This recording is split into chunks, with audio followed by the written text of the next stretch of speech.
So game over na nga po itong si Sara Duterte pagdating po sa Congress. Kasi po, base po sa mga nababalitaan po natin, meron pa pong magpa-file ng another impeachment complaint laban nga po dito kay Shinemet. So base nga po dito sa sinabi ng Secretary General ng House, may mga congressman. Tandaan nyo may mga congressman po na magpa-file pa ng another impeachment complaint. So, sigurado po ako na hindi po ito Makabayan Black kasi nakapag-file na sila. Pag-usapan natin yan And then, meron pa akong nababalitaan na another grupo na hindi mga congressman, kung magagrupo sila ng mga civil group lang ito, na magpa-file din po ng impeachment complaint kay Sara. So, ang mangyayari po dito, 4. 'Di ba? Yung una, yung kay sa mga pare, kay Alejandro, 'di ba? Yung kay Leila de Lima, pangalawa sa Makabayan Black, pangatlo dito nga po sa mga congressman ibig sabihin, at pang-apat sa paparting pa nga po ng mga civil group. So ang point natin dito mga kababayan, okay na po tayo sa House. Mukhang maliwanag na po kung ano po ang mangyayari sa impeachment pagdating po dito sa House. Ang problema po natin yung Senate. So ngayon pag-usapan muna natin to, no? So para hindi po tayo magmukhang fake news, ito nabalitaan ko po ito sa ABS-CBN News. So sabi dito, no, reklamong impeachment versus Sara Duterte posibleng madagdagan. Okay? So ang nagsalita dito ito basahin ko na lang. Okay. Posibleng madagdagan pa ang reklamong impeachment laban kay Vice President Sara Shimenet Duterte ayon sa House Secretary General. Nagsimula naman ang Makabayan Black na kumalap ng pirma ng mga kongresista para mapabilis ang pag-akyat sa Senado ng isang resolution of impeachment laban kay Duterte. So bali mga kababayan kasi ang mangyayari kasi dito, kung mas marami pong magpa-file po ng impeachment complaint kay Sara Duterte dito po sa House, ang lalabas po kasi dito ay isang impeachment complaint lang naman po talaga ang gagamitin para po sa resolution of impeachment na mga galing naman po sa mga congressman. So, parang compilation po yan ng mga complaint at pag-iisahin na lang po iyan. Ayan po pagkakaintindi po natin. So ngayon, bali 4 na po yung nag-file. So ano yan parang raffle draw lang yan The more impeachment complaint, okay, the more chances of winning.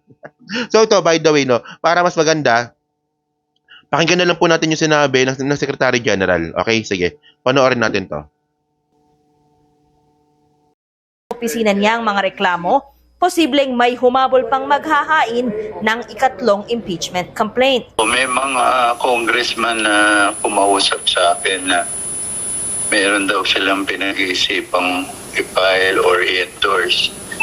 Kaya on hold kami dito, naghihintay kami.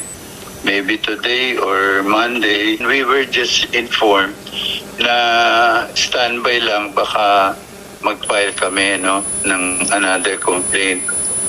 So, we respect their decision. Hindi na pinangalanan ni Velasco kung sino-sino ang mga kongresistang ito. Okay. So yan, so at least you get the point mga kababayan. So ibig sabihin nito mga ka-streetwise, no? May mga congressman po na gusto mag-file po ng impeachment. So para sa akin, mas mabigat po ito. Kasi po, mga congressman na po ito. So mangyayari dito, tulad na sinabi ko, iisang resolution of impeachment lang naman yung kailangan para iakyat po sa Senado. Hindi naman po kasi pwede na yung final po ni Leila de Lima, yung final po ng Makabayan Black, at yung ipa-file po ng dalawa pa, ayun lang iakyat sa Senado. So, mangyayari po dito, magkakaroon po ng isa pang resolution of impeachment na mga galing mismo sa House at ito po ang iaakyat po sa Senado. So, ngayon, malaking tulong po ito mga kababayan kasi nga po, so mga ka-streetwise hindi naman po kasi mababaliwala yung mga nag-file po ng impeachment ng una kasi malaking tulong po ito kasi magiging grounds din po ito para po sa pina-file po nilang resolution of impeachment. So, ngayon mga kababayan, saka na natin problemahin yung Senate kasi wala pa naman doon. Kapag dumating na po sa Senate at mukhang tatanga-tanga po yung mga senador po natin, so ang gawin po natin, mag-rally po tayo. Magtipon-tipon po tayo sa harap ng Senado, pero saka na natin pag-usapan yan, dito muna tayo mag-focus. So kasi mga kababayan, base po sa mga nabalita po natin, nagkaroon po ng isang manifesto ang 200 congressman para po suportahan po ang administrasyon na to pati po ang ating Presidente Bongbong Marcos. So ito, pakita ko na lang dyan. So actually, nabalita na ito kahapon eh. So ito po ay pinirmahan po ng 200 congressman. So ito bago natin basahin yan. So ang ibig sabihin nito mga kababayan, kung meron 200 congressman ang nagbigay po ng manifesto para po suportahan si PBBM at ang administrasyon po na to, so pwede na po nating i-conclude na posible na itong 200 po na to, karamihan po dito ay papabor para po mag-file ng impeachment complaint laban kay Sara. It's, di ba, nakuha yung logic, di ba? It's getting logical. Di ba? So yung 105, no? Kasi ang kailangan lang kasi natin dito is 105 or 106 para po umakyat ito sa Senado, ay mukhang makukuha na po natin ito sa House. So, game over na po. Para sa akin, at base po sa mga nabalitaan po natin, mukhang game over na nga po talaga yung impeachment complaint laban kay Sara sa House. Okay. So ang sabi po kasi dito dito po sa manifesto po na to, 'di ba? Defending the president as a symbol of the nation's sovereignty. 'Di ba? So sino ba nanggugulo? Sino ba nanggugulo at ginugulo po yung soberanya natin? 'Di ba ang mga Duterte? Tapos na po ang termino ng mga Duterte. Pero bakit ang ingay-ingay pa rin po nila? So ang point natin dito mga kababayan, no, for example, 'di ba si Pinoy? 'Di ba nung si Pinoy nung natapos yung termino niya, tahimik. Si Duterte lang po talagang bukod tanging engot, no? Kasi lahat po ng mga naging presidente ng Pilipinas, nung natapos po yung termino nila, tumahimik. 'Di ba? Oh, si FBR, 'di ba? Si Ramos, si Erap, si Gloria. Ito lang po talaga sinto-sinto eh. Kasi po, nalunod na po talaga sa kapangyarihan itong pamilya Duterte. So, tama naman po ito, no? So, number 2, mga kababayan, no? Ito yung pinirman nila manifesto, upholding the rule of law and democratic governance. O, di ba? Tapos, number 3, protecting the nation from internal and external threat. Di ba? So, protecting the nation from internal. So, sino ba ang problema natin internal sa gobyernong ito? Ang mga Duterte. External, mga kababayan, syempre China. Ang problema, magkadikit po yan, Duterte, China. Hindi ko po talaga makuha ang punto ng mga bobong mga DDS, itong mga tatang-tangang mga DDS, mga kababayan, kung bakit sinusuportahan nyo pa ang mga gagong Duterte po na yan.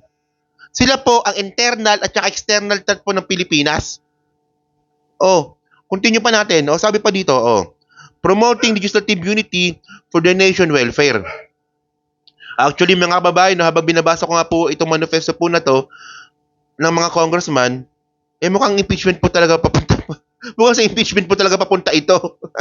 So sabi po dito na, ensuring the president's mandate is fulfilled.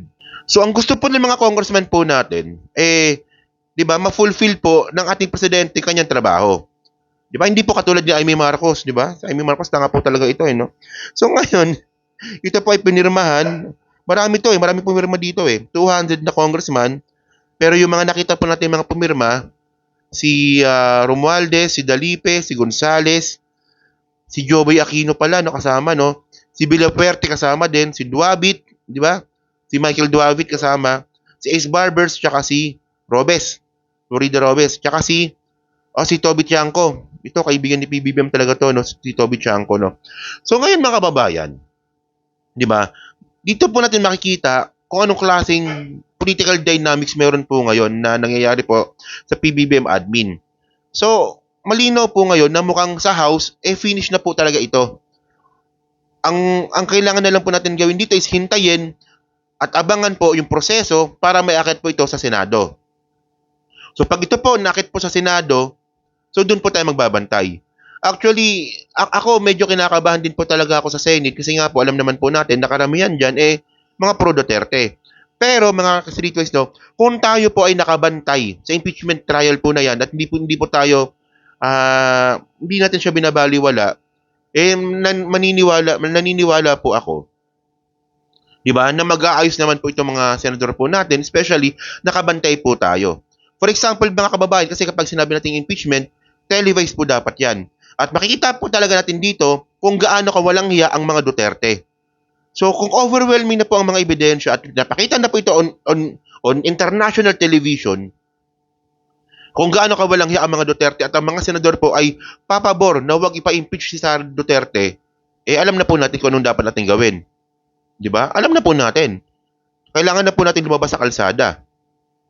Di ba? Ayun lang po yung point natin dito. So yun mga kababayan, so dyan po sa Team Replay, ano nga po masabi nyo nga po dito sa posibleng pang-apat, kasi yan po nababalitaan natin posibleng pang-apat na impeachment complaint laban nga po kay Sara Duterte.